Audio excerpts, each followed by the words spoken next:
tá?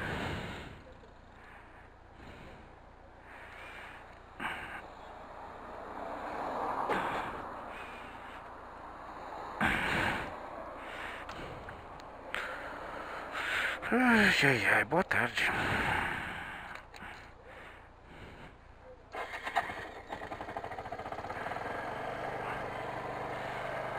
Tarde linda, linda, linda.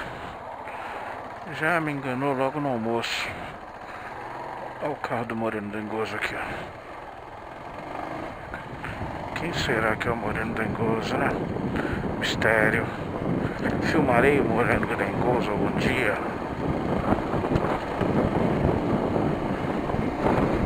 Não sei. Hoje almocei com meu irmão. Meus irmãos. Fofinhos.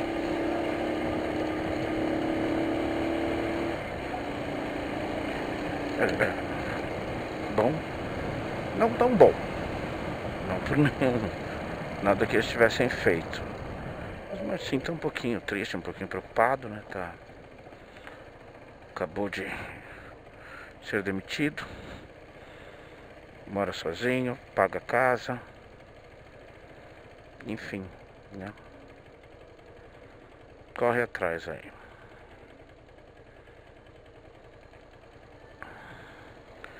Mas vai dar tudo certo.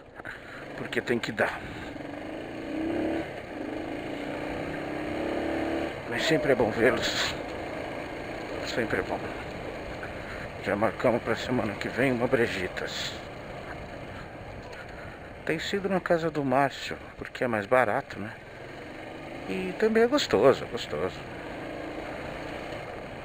Ai, que tarde mais linda. Parece que a gente mudou de cidade, né? Daquela que esses últimos dias eu estava vivendo e fazendo esse trajeto, né? Céu limpíssimo, limpíssimo. Temperatura bem gostosa mesmo. Bom, não preparei nada novamente.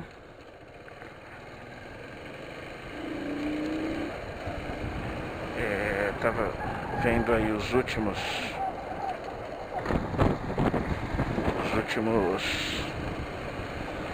compilando e resenhando aí os últimos vídeos. Tô tentando manter uma linha de raciocínio específica. E aí não tinha montado nada. Mas aí chegou agora há pouquinho, alguns minutos antes de sair,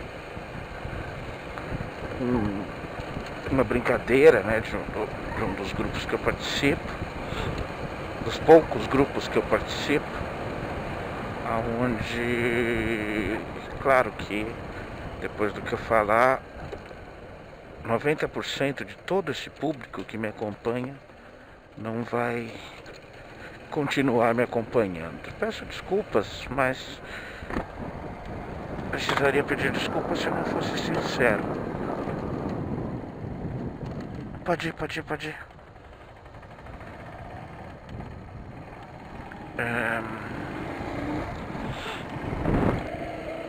Uma daquelas brincadeirinhas inocentes de se for verdade é lamentável. Mas, enfim, estamos num momento diferente, né? A brincadeirinha ladrão tentou assaltar a casa e foi capturado pelo dono, que lhe deu uma massagem linfática. E aí tem um cara preso pelas mãos numa escada que está no alto. Ele está com as calças abaixadas e tem um outro cara com uma ripa bem grossa na mão, assim, bem. Enfim, e o show é a coisa do cara sendo espancado, sendo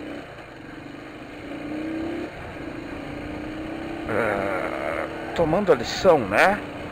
Que Ao que parece é esse o propósito do vídeo, né?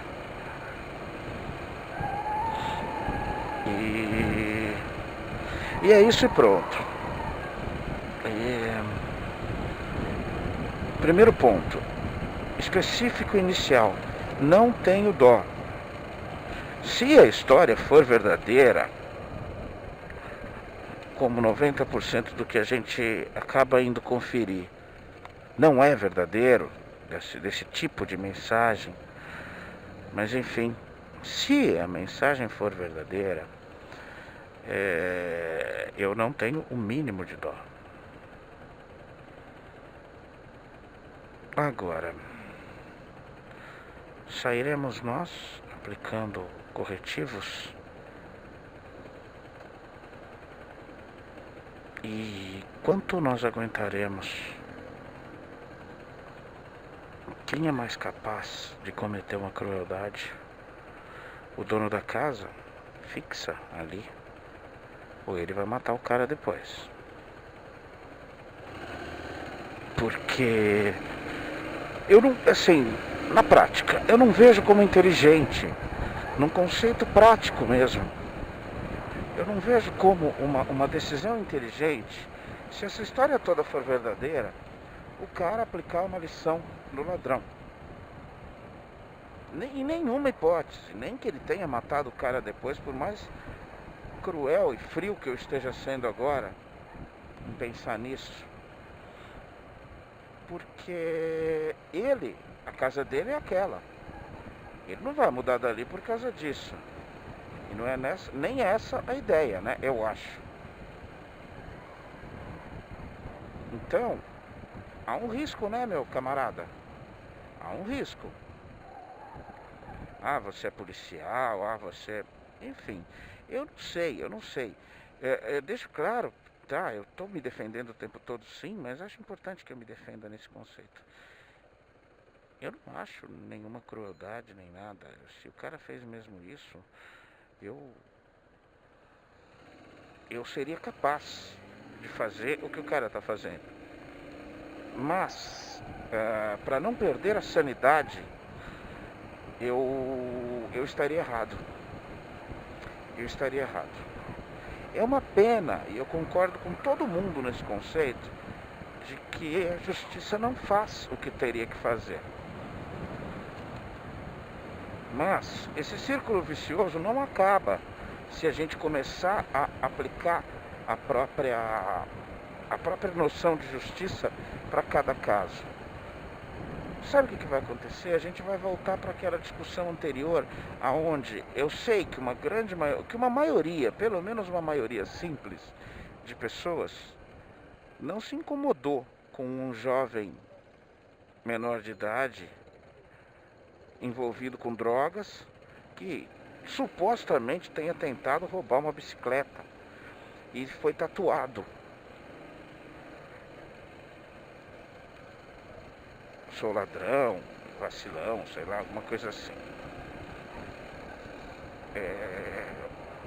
A gente volta nessa discussão só por uma questão de que estamos falando exatamente da mesma coisa. Até que ponto a população se defender vai manter o conceito de amedrontar um ladrão? Até que ponto exatamente?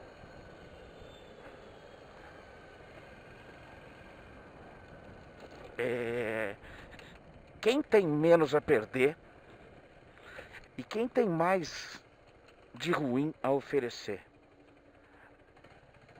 Porque se a gente sempre quiser combater um conceito violento com violência, como eu sempre coloco, será sempre capaz de um conceito violento maior do que o seu prevalecer de vez em quando.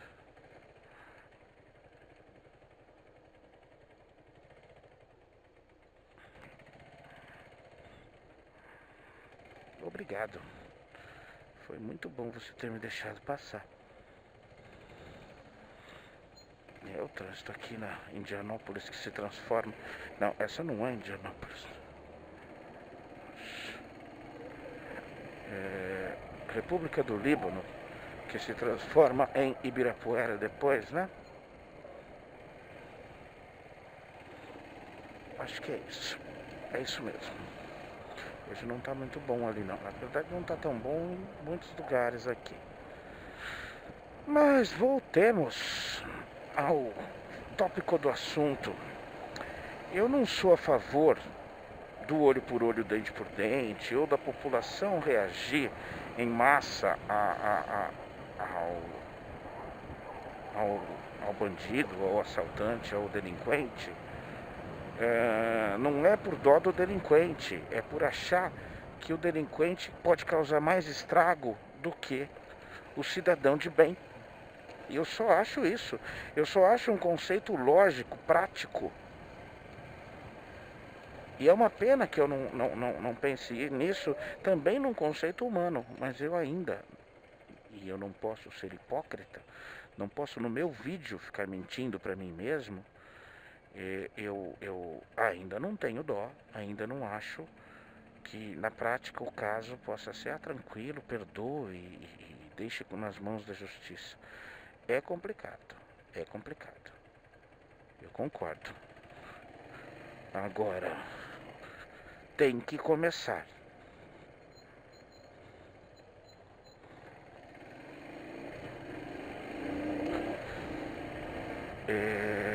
A noção do olho por olho, dente por dente, ela nos remeterá a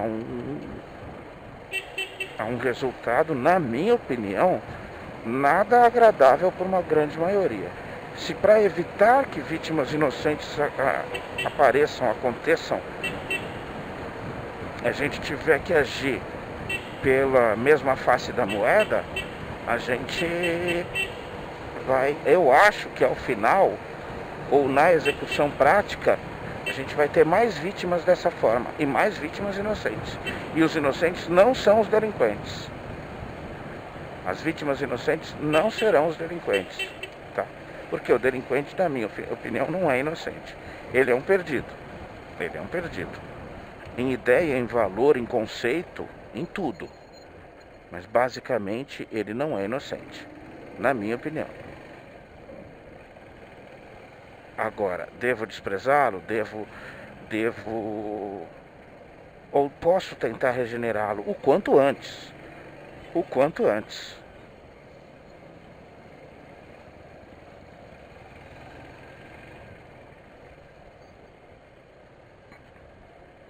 É bonito no papel, mas na prática não dá. Tá com dó, leva para casa. São esses conceitos que a gente ouve quando a gente fala um pouquinho diferente, sabe? E o momento é assustadoramente propício à resolução simplista, ao conceito fácil, ao conceito mais antigo e menos evolutivo, na minha opinião.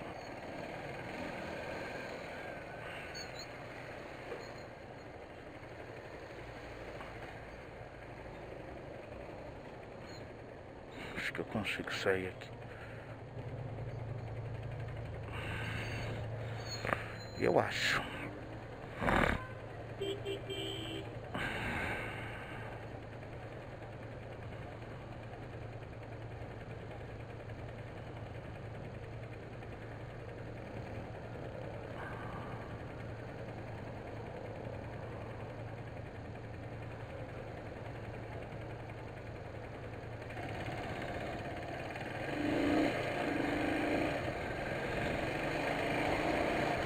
Eu saí um pouquinho antes dele abrir, justamente para pegar menos trânsito. Olha uma CB500 aqui, ó.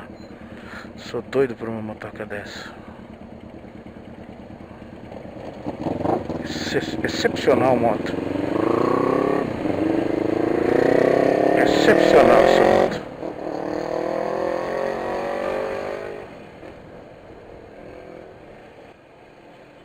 Moto de porte, moto de manutenção não tão cara para o que ela oferece, moto de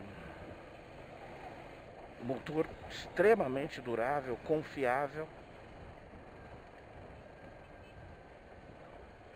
de manutenção simples, isso ajuda. Simples. Você não pode, né? Você não pode.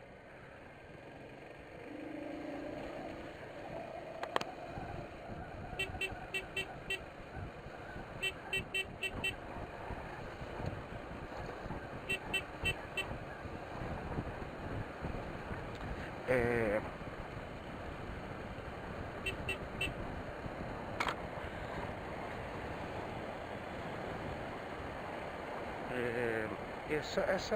Esse simplismo na resolução de problemas sérios, ele já se mostrou ineficaz. E não precisa procurar muito. Mas eu compreendo a indignação de uma população. Olha só a caminhoneta, hein? É uma Fordinha muito bem personalizada pelo pouco que eu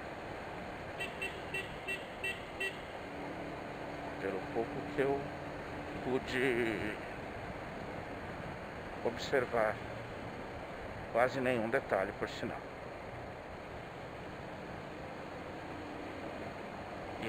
Mas é um ciclo, esse simplismo, esse culto ao modelo antigo, e não é a melhor solução, com toda certeza, na minha opinião. Agora, eu sou um coordenador de recursos humanos, eu tenho 1,5 milhão de defeitos, tenho umas 2 ou 3 qualidades, eu tenho 48 anos de idade e há pouco tempo comecei a rever minha vida em conceitos mais completos, mais corretos, a longo prazo.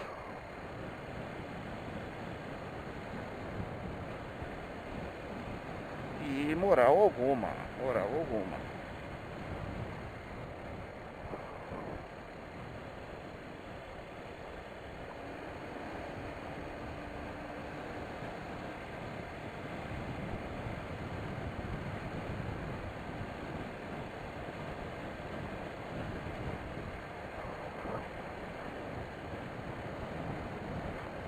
Ou seja, não sou exemplo, não sou mesmo exemplo de nada.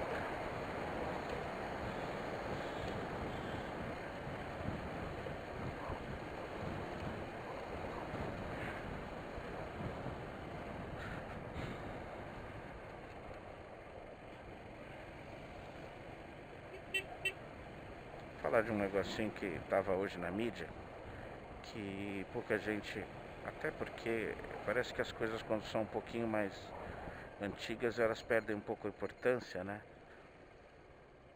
O que faz sucesso é o que a galera de seus até 30 anos está curtindo ou sabe ou acompanhou. Antes disso não. Então, dois acontecimentos dessa semana.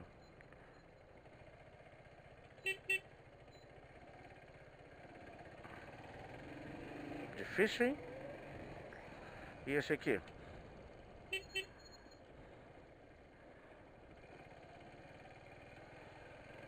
Ele nem estava tão errado assim, né? Porque todo mundo está entrando para a direita ali. Uma coisa foi os 30 anos do Pan-Americano de Indianápolis, não Indianópolis, onde uma coisa interessante aconteceu, que foi Pan-Americano, na disputa do ouro Pan-Americano no basquete, novidade alguma, que os Estados Unidos foram para a final. O time, na época, um time amador, porque os times que disputavam Olimpíadas e Pan-Americanos dos Estados Unidos eram amadores. Só ia abrir em Barcelona a disputa para o profissional, né?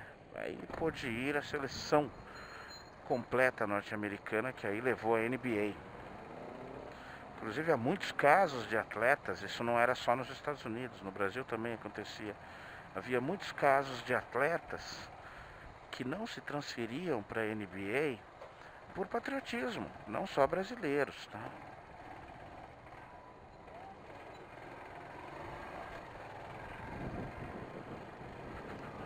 Não só brasileiros.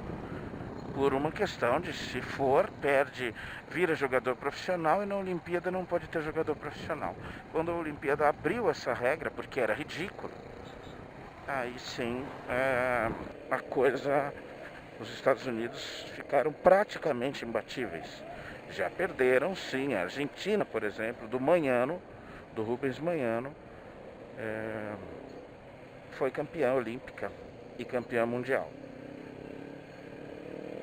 Mas enfim, e o que aconteceu foi que o Brasil tinha um time muito forte, um time que era bronze olímpico, quer dizer, um dos melhores do mundo mesmo, um time que sempre fazia bonito ainda, até aquela década, o início daquela década de 80, sempre fazia bonito em torneios internacionais importantes, era 5, 6, era entre os 5, 6 melhores sempre.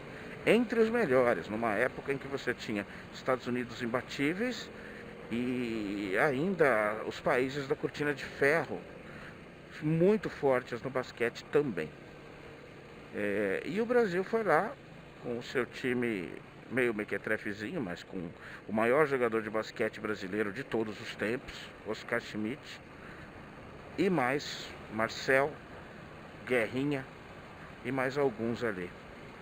E a coisa estava tão certa, o curioso dessa história toda, há 30 anos atrás, é que a coisa estava tão certa de que é mais um jogo em que os Estados Unidos vai ganhar a medalha de ouro. E os Estados Unidos fez coisa de 25, 30 pontos de vantagem. Eram 2 tempos só, não eram 4 quartos, né? Eram 2 tempos. Fez coisa de 25, 30 pontos de vantagem no primeiro tempo e virou, e o Brasil virou. O Brasil fez 120 a 115, se eu não me engano, e ganhou o ouro do Pan-Americano. Eu não me lembro do Brasil ganhando dos Estados Unidos num torneio de alguma relevância em nada, principalmente relacionado a basquete.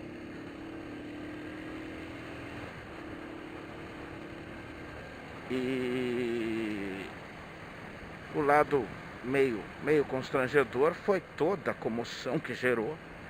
Mas eu compreendo.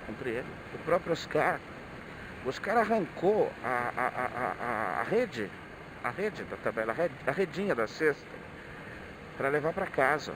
Ele pôs no pescoço para levar embora. E ele levou realmente embora. E choro, e comoção assim, até exagerada, até que os estadunidenses, alguns não gostaram, acharam um pouco estranho demais, vira-lata demais, né? Vira-lata demais. Nem era a seleção principal, mas era uma representação do time dos Estados Unidos da América. Era uma representação do time mais forte do mundo. E esse é o lado chatinho para o Brasil. O lado imperdoável para os Estados Unidos foi que o hino não estava lá. O disco, ou CD, ou o áudio do hino nacional brasileiro não estava lá. Não levaram para a quadra, porque não precisa dizer, né? É meio batom na cueca, né? Não vai ganhar, para que trazer? Para que ir atrás? Só tava dos Estados Unidos. E foram atrás, demorou. Ao que eu me lembro, se eu não estou enganado, foi mequetrefe, foi meia boca, acharam um áudio meia boca lá e colocaram para tocar. E os brasileiros continuaram cantando, porque não tocou direito, falhou. Enfim, ficou chato pra caramba. Mas uma data memorável, uma data histórica e até bem interessante. que foi esse episódio do Brasil ganhar o ouro pan-americano em cima dos Estados Unidos. Essas nuances aí do Oscar, bem vivo e recuperado de um tumor no cérebro. Hoje é um cara relevante aí. O Oscar teve vários erros no conceito da vida dele, o que ele tem direito. Da vida dele não, da parte pública do que ele achava. O Oscar é um cara antigo, mas é um bom caráter. Agora, é um cara também inocente. Foi um cara que acreditou em Paulo Maluf, sabe? Esse tipo de cara. Então, mas nada de incorreto, principalmente na obra, no que ele fez como profissional, como representante brasileiro. Isso, ele é um dos casos daquilo que eu falei. Ele foi convidado por times da NBA dos Estados Unidos e não aceitou, porque não poderia mais defender a seleção brasileira. É aquela coisa do cara de uma força de vontade ilibada, né? E falar de outra coisa que eu não falei, aconteceu domingo passado, hoje já é quarta. Morreu Jerry Lewis. Jerry Lewis. Para a geração que nasceu entre 60 e 70 e até 80 um pouquinho, não 80 não, era uma festa, era uma farra quando tínhamos filmes do Jerry Lewis. Eu comentei com os meus fofinhos no trabalho, se eles conheciam, e o Roberval foi bem sucinto ao dizer, é o Didi dos Estados Unidos, né? Foi o Didi dos Estados Unidos, dos Trapalhões, né? Eu na hora concordei, mas eu preciso corrigir essa questão. Vamos primeiro para a primeira parte. Quando ia passar um filme do Jerry Lewis, não tinha brincadeira na rua, a criançada estava em casa vendo televisão, vendo Jerry Lewis.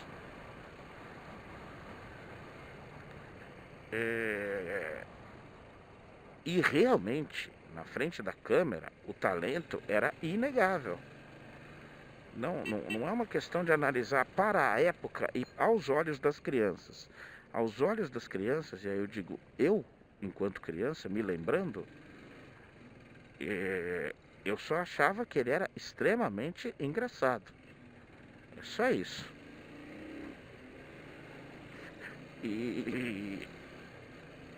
Mas quando você revê, você vê algumas coisas. A parte tinha muita música, então ele era um excelente dançarino.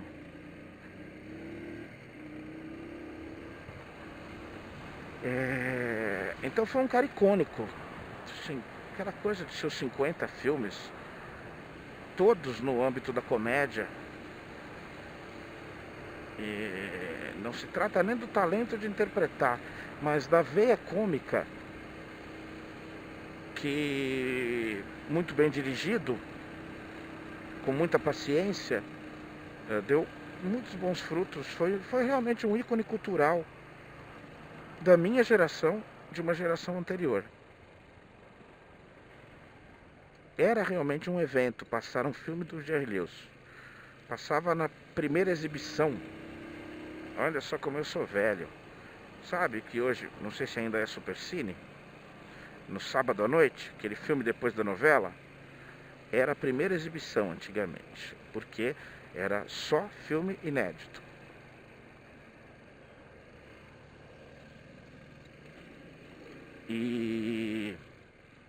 Mas domingo à tarde também, antes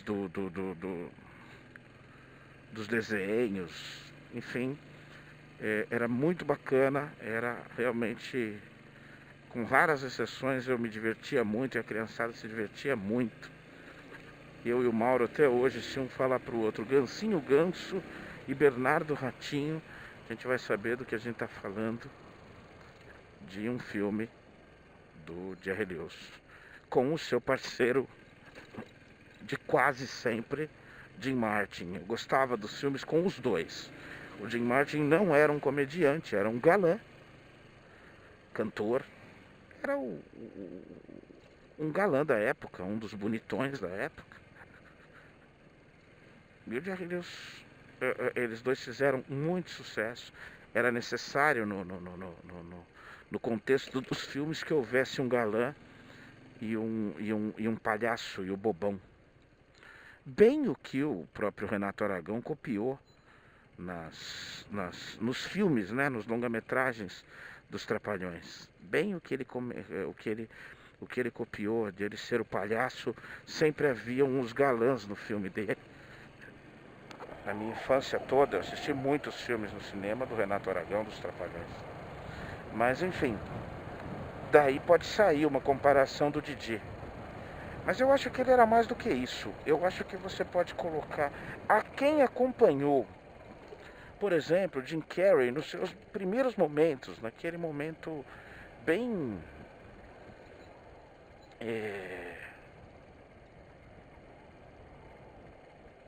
do sucesso inicial, daquela chanchada louca, daqueles o Ace Ventura 1, aquela maluquice completa, aquela expressão corporal completamente bizonha. Olha uma casinha que eu sou apaixonado aqui, ó, 657. Sou apaixonado por essa casinha. Eu acho que tem mais a ver. Claro que são épocas diferentes, né?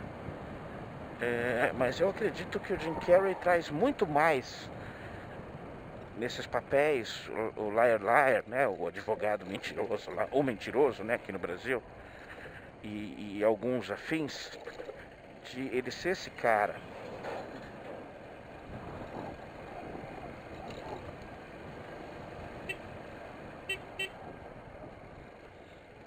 Não tá ouvindo nada e tá atravessando a rua sem olhar.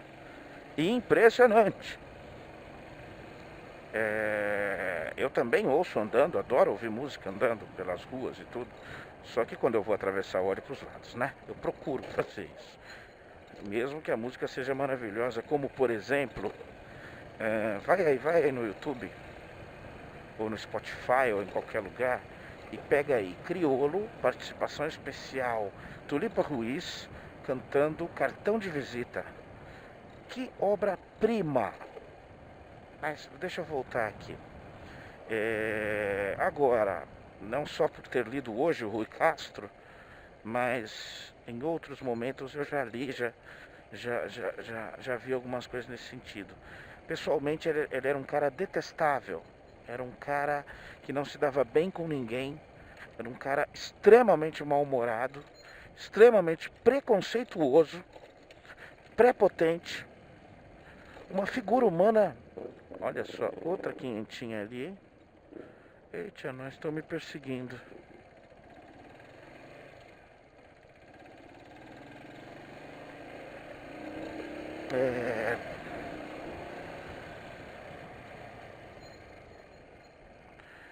Uma pessoa, uma figura humana muito ruim. Mas, e essa é a grande questão, pode ser, do ruim pode sair coisa boa também. Ele foi o cara que ele inventou o tal do Teleton lá nos Estados Unidos. Mesmo programa que existe hoje aqui no Brasil que o Silvio Santos faz. Pura e simples doação, arrecadação de valores para doação a entidades específicas que cuidam. Entidades assistenciais, né? Isso é bacana, foi uma cultura bacana implantada, que já ajudou muita gente sim, independente de ficar aqui duvidando se era bom ou ruim. Acho que hoje eu vou ter que jogar uma bola com o Cauê, né? Mas talento aí não se discute. Jerry Lewis representou realmente o humor da categoria do que ele fez como ninguém fez. E a minha geração deve saber disso. Deve saber disso. Bom, gente, até mais tarde, até amanhã.